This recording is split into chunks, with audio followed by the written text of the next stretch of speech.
Hi guys, welcome to Techavro. In this video, I'm gonna be showing you how to verification WIX with Bing.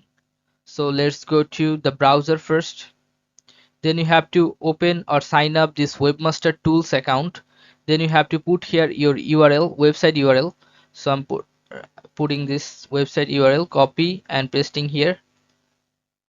Now click on add. Then you'll find here HTML meta tag. Click on this and you have to find here this HTML meta tag. You have to just click on copy.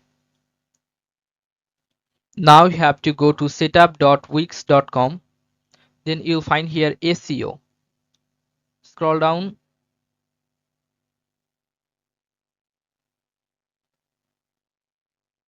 You can see here, right? This edit site option, you can see SEO. Click on SEO and then scroll down.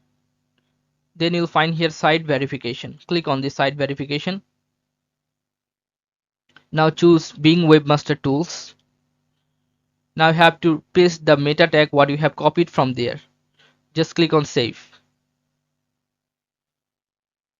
Now you have to go to this Bing site again and choose verify. Click on this verify. Hold on. Here you can see that your congratulations site addition successful. Okay, so this is how you can add verification with Wix. So if you find this video helpful, then please give a thumbs up and don't forget to subscribe the channel. Thank you so much for watching the video.